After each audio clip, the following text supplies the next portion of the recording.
राज्य में राति तापमात्रा सामान्य बढ़े आगु उत्तर पश्चिम और उत्तर दिगरू जोर रे ठंडा पवन बहुला। यह प्रभाव में शीत अधिक अनुभूत होता। एवं पवन बेग सामान्य कमी पारे किंतु शीतर प्रकोप रे बेसी परिवर्तन आसिब नाही। यह आगकू भी जारी रहिबो।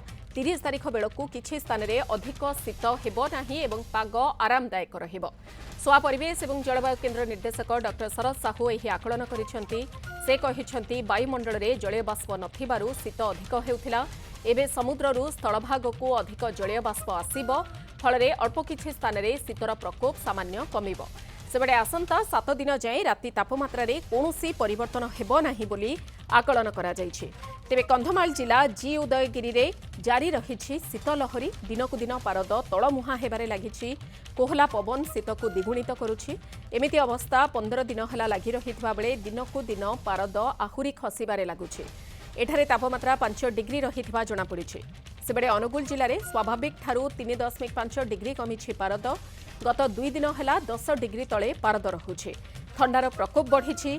सेबडे सुवर्णपुर रे घन कुहुड़ी पई यातायात रे समस्या उपजुछि। लोके गाड़ी रे लाइट लगाई जीवा आसिबा करूछंती। लोके चा दुकान गुड़िकरे भिड़ जमाउछंती।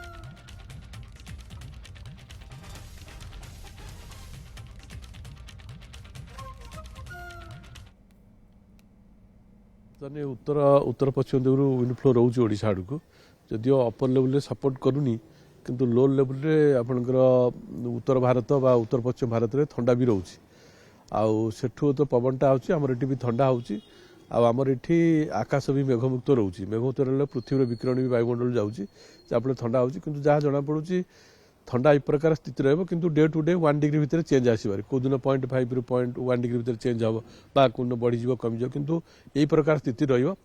किंतु खरा टाण खरा से टाण खराटा संभावना कम अछि कारण ऊपर माने किछि ना किछि कारणरू जलीय बाष्प वायुमंडल ऊपर भाग रहिबो जाफल कि आपनकर खराटा एते टाण हबोनी एवं सकाळु जो उत्तर उत्तर पश्चिम जो पवन आउची ता प्रभाव ठंडा हबो माने ठंडार प्रकोप प्राय लागि रहिबो आपनकर मंथ एंड पर्यंत कहि पारंती जनवरी मास भी रही पारे किंतु थोड़ा बहुत 24-25 तारिख थोड़ा बहुत 1 डिग्री भीतर चेंज हो बेसी फरक हबार संभावना कम।